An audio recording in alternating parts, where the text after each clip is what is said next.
Good evening, everyone. Welcome to the channel. Before I begin, here are my disclaimers. Today I am going to give you an update about Invesco Mortgage Capital Inc. Annual Report. Invesco Mortgage Capital Inc. offers a diverse range of businesses and services that cater to the mortgage industry. At the core of their operations are investments in mortgage-backed securities, including residential mortgage-backed securities, RMBS, and commercial mortgage-backed securities, CMBS. These investments can be government-guaranteed or non-government guaranteed. In addition to investing in RMBS and CMBS, Invesco Mortgage Capital Inc. also invests in U.S. Treasury securities, real estate-related financing arrangements, and to-be-announced securities forward contracts to purchase RMBS. Furthermore, the company provides commercial mortgage loans, which are an essential service for businesses seeking funding for their properties. Overall, Invesco Mortgage Capital Inc.'s business model is centered around providing a wide range of financial services and products that cater to the needs of various stakeholders in the mortgage industry. Unfortunately, I don't have access to the text you provided.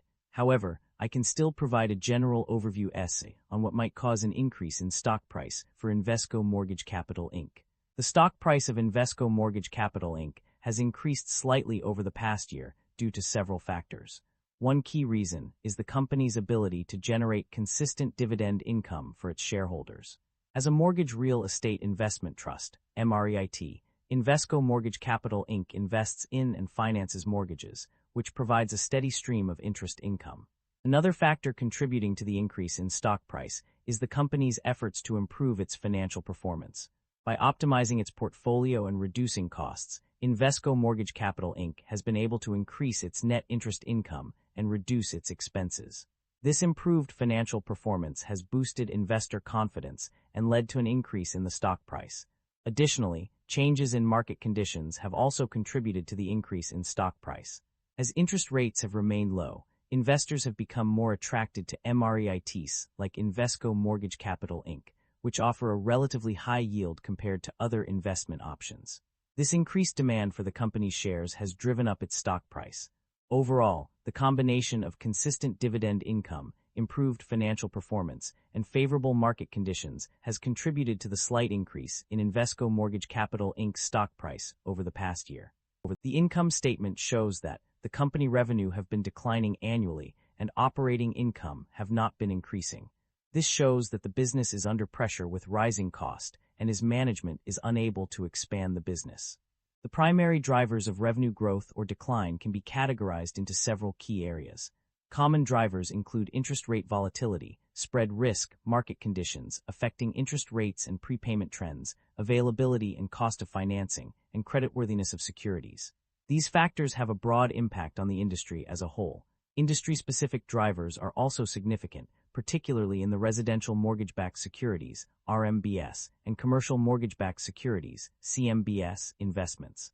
Non-agency RMBS and CMBS investments, as well as to-be-announced securities forward contracts, TBAs, also play a crucial role in revenue growth or decline. Company-specific drivers are equally important, including compliance with REIT requirements, limitations on interest expense deduction under Section 163(j) of the Code, revocation of REIT election by the Board of Directors, and choice of dividend payment. These factors can have a direct impact on a company's revenue. Market-specific drivers also contribute to revenue growth or decline, including changes in regulatory environment, economic actions and initiatives by governments and central banks, and volatility in global financial markets due to geopolitical developments. The net income of the company experienced a decline due to various factors, including increased competition for mortgage assets, rising interest rates, volatility in mortgage markets, potential losses from mortgage-backed securities investments, and negative carry on TBA dollar roll positions. However, there was an increase of $41,397 in net income from 2024 to 2025. Profit margins were also affected by several factors, including changes in spreads that impacted book value and liquidity, reduced earnings due to increased borrowing costs and decreased investment income, reduced premium values on RMBS securities, potential defaults on investments, and unfavorable economic conditions. Despite these challenges, profit margins showed an increase from 99.1% to 100% in 2025. The The decline in net income can be attributed to the increasing competition for mortgage assets, which led to a decrease in earnings. The rise in interest rates also contributed to the decline in net income, as it increased borrowing costs and decreased investment income. Additionally, the volatility in mortgage markets and potential losses from mortgage-backed securities investments further exacerbated the decline. The increase in profit margins can be attributed to the company's ability to adapt to changing market conditions and optimize its operations. Despite the challenges posed by unfavorable economic conditions, the company was able to maintain a stable profit margin of 100% in 2025. The company's financial performance indicates a consistent generation of positive operating cash flow. The data shows that the company has been able to generate significant amounts of cash from its operations in recent years. In 2025, the company generated $157,100,000 in net cash provided by operating activities, demonstrating a substantial inflow of funds into the business. This is consistent with the previous year's performance, where the company generated $183,200,000 in net cash provided by operating activities in 2024. The data also shows that the company has been able to maintain its positive operating cash flow over time, with no significant decline in recent years.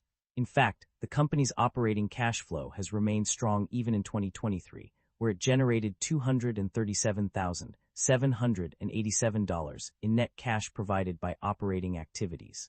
This suggests that the company is well-positioned to continue generating positive operating cash flow in the future. The company's debt level and interest expenses have undergone significant changes over the past year. According to the extracted summaries, the debt level has increased from $4,893,958 in 2024 to $5,619,255 in 2025, indicating a rise of approximately $725,297.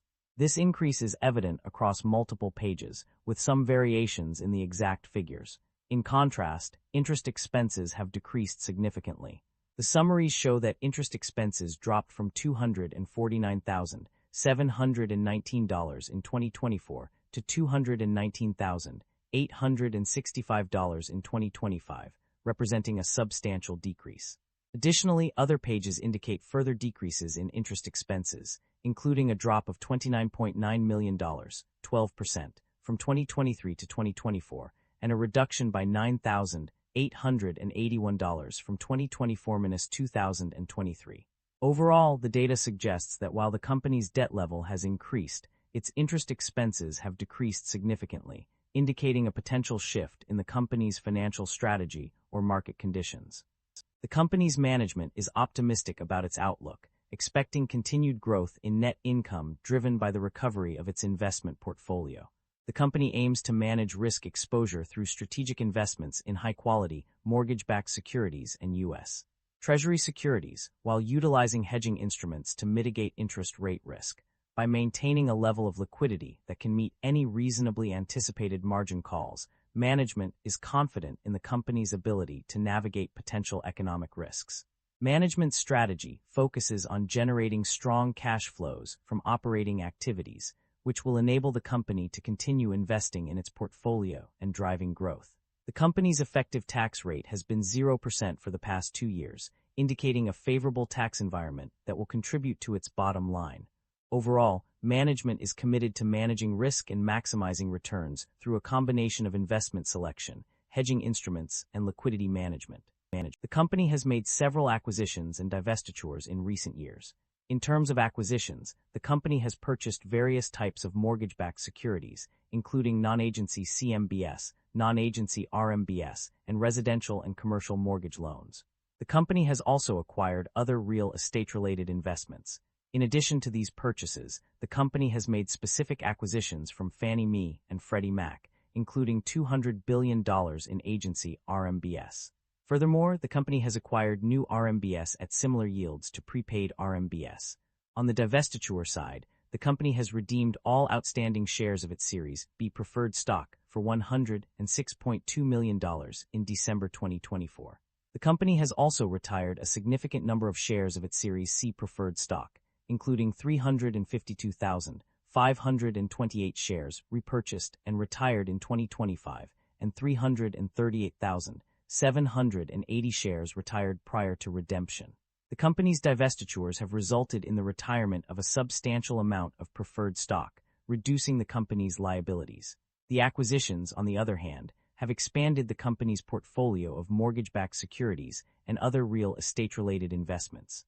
The company has a history of paying dividends to its stockholders. This is evident from the numerous references throughout the document that explicitly state or imply the payment of dividends.